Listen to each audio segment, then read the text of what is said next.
नमस्कार साथियों, मेरा नाम है मयंक शर्मा और आप मुझे देख रहे हैं दृष्टि कंपटीशन क्लासेस के यूट्यूब चैनल पर।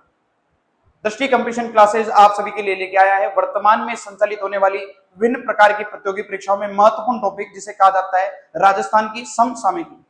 और इसी समसामयिकी को लेकर मैं आपके सामने आज पेश हुआ हूं और इसी वीडियो के तहत मैं आपको बताऊंगा राजस्थान में चलने वाली विभिन्न प्रकार की योजनाएं। ये वह योजना होगी जो आपके पेपर के लिए बहुत महत्वपूर्ण होगी और इनसे डायरेक्ट प्रश्न आपके पेपर में दिखेंगे। आज जो इस योजना पर हम चर्चा करने वाले हैं उस योजना का नाम है राम जल सेतु लिंक परियोजना। इस राम जल सेतु लिंक परियोजना की बात की जाए तो इस योजना का सबसे पहले जो पुराना नाम हमारे सामने आया उसे हमने कहा ERCP। इसे अंग्रेजी भाषा में कहा जाता है ईस्टर्न राजस्थान केनाल प्रोजेक्ट और हिंदी भाषा में कहा जाएगा पूर्वी राजस्थान नहर परियोजना। इस योजना का शुभारंभ पहले वसुंधरा राज्य की सरकार के द्वारा किया गया था, लेकिन केंद्र और राज्यों के मध्य विवादों की स्थिति के कारण यह योजना चालू नहीं हो पाई थी। लेकिन उस समय की बाद आने वाली सरकार अशोक गहलोत जी के द्वारा भी इस परियोजना को चलाने के अथक प्रयास किए गए, लेकिन केंद्र और राज्यों की विवाद की स्थिति के कारण योजना आगे संचालित नहीं हो पाई। वर्तमान सरकार भजनलाल जी की सरकार मुख्यमंत्री जी के द्वारा इस योजना का नाम रखा गया पार्वती कालीसिंध चंबल परियोजना और इस योजना का शुभारंभ कर दिया गया साहब, लागू कर दिया गया 17 दिसंबर 2024 को। योजना कब लागू हुई? 17 दिसंबर 2024 को और ददिया गांव जयपुर से जारी की गई। इस योजना का उद्घाटन करने के लिए स्वयं प्रधानमंत्री आए थे। प्रधानमंत्री नरेंद्र मोदी जी आए, उस समय के जल शक्ति मंत्री जी CR पटेल साहब आए, मुख्यमंत्री MP मोहन यादव जी आए और वर्तमान राजस्थान के मुख्यमंत्री भजनलाल जी शर्मा उस कार्यक्रम के दौरान उपस्थित थे। इस योजना का हमने नाम परिवर्तन कर दिया 22 जनवरी 2024 को, क्योंकि आप सभी को पता होना चाहिए 22 जनवरी 2023 को श्री राम भगवान की प्राण प्रतिष्ठा की गई और 22 जनवरी 2024 को प्राण प्रतिष्ठा का 1 वर्ष पूरा हो चुका था। इसलिए इस योजना का नाम हमने रख दिया राम जल सेतु लिंक परियोजना। इस योजना में यदि रा शब्द को देखोगे तो यहाँ पर शब्द मिलेगा आपको राजस्थान और म देखोगे तो यहाँ मिलेगा आपको मध्य प्रदेश। इस योजना में आगे चर्चा करते हैं। इस योजना में यदि लाभान्वित राज्यों की आपसे बात की जाए तो 2 राज्य इस योजना से क्या है लाभान्वित।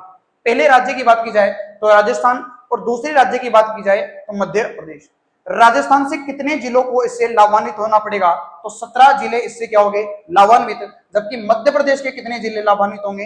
13 जिले इससे क्या होंगे लाभान्वित। लाभान्वित का सीधा सा अर्थ है वहां पर सिंचाई परियोजनाओं का क्या किया जाएगा? विकास किया जाएगा।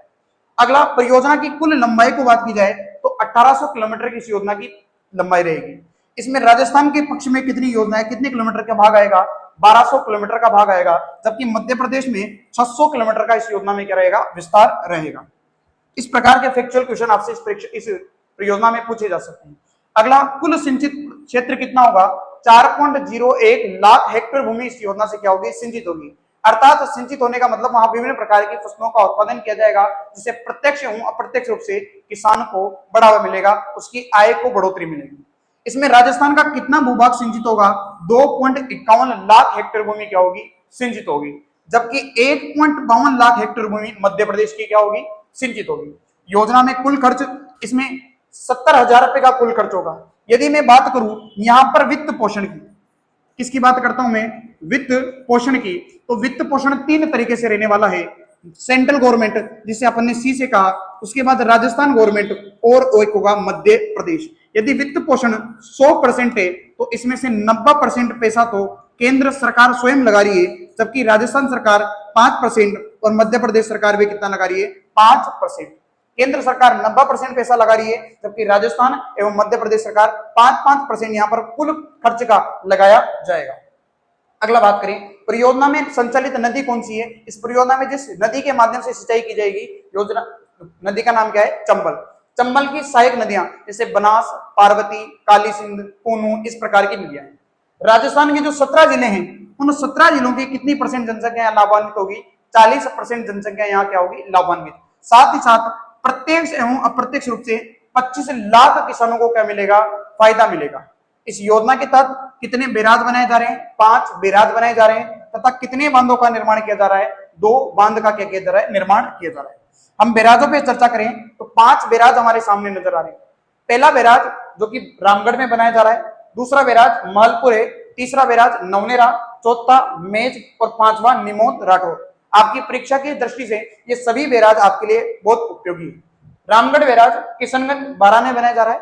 मलपुर बैराज मांगरोल 12 में बनाया जा रहा है। नवनेरा बैराज दिगोद कोटा में बनाया जा रहा है, जबकि मेज बैराज इंदरगढ़ बूंदी में बनाया जा रहा है। और आपको याद हो इसी इंदरगढ़ बूंदी में अभी बजट में रोप वे की क्या की गई है, घोषणा की गई है, तो यहाँ पर रोप वे भी बनाया जाएगा। साथ ही साथ निमोद राठौर में जो बैराज बन रहा है वो कहाँ बन रहा है, चौथ का बरवाड़ा सवाई माधोपुर में। यदि नदी पे चर्चा कर ले तो किस बैराज, कौन सी नदी पर ये बैराज बनाए जाएंगे, जो रामगढ़ बनाया जाएगा फूल नदी पर, महलपुर बनाया जाएगा पार्वती नदी पर, नवनेरा बनाया जाएगा काली सिंध नदी पर, मेज स्वयं मेज नदी पर बनाया जाएगा, जबकि निमोद राठौर कौन सी नदी पर, बनास नदी पर बनाया जाएगा। यदि बात करें इसके बांध की तो बांध में चर्चा में अभी विषय में कौन सा बांध है, डूंगरी बांध, जो कि वर्तमान में भूमि आवंटन को लेकर है और साथ ही साथ विभिन्न प्रकार के मुआवजों को लेकर भी चर्चा में विषय बना हुआ है। डूंगरी बांध जो बनाया जा रहा है वो बनाया जा रहा है सवाई माधोपुर, लेकिन साथ ही साथ इसका जो विरोध हो रहा है थोड़ा बहुत टोंक जिले के अंदर भी इसका विरोध हो रहा है। इसमें जो नदी है बनास नदी पर यह बांध बनाया जा रहा है। साथ ही साथ इसरदा बांध जो कि सवाई माधोपुर में बनाया जा रहा है, और नदी कौन सी है, बनास नदी, जो कि वर्तमान में ये बांध अभी डिप्टी जेलर की परीक्षा में आपकी पूछा गया था। इस प्रकार ये योजना कौन सी है, राम जल सेतु लिंक परियोजना। इसी प्रकार की आगे हम आपके सामने बहुत वीडियो लेके आएंगे जो कि वर्तमान में संचालित योजना है, जिनसे और अन्य महत्वपूर्ण प्रश्न बन सकते हैं। बहुत बहुत धन्यवाद आप सभी का।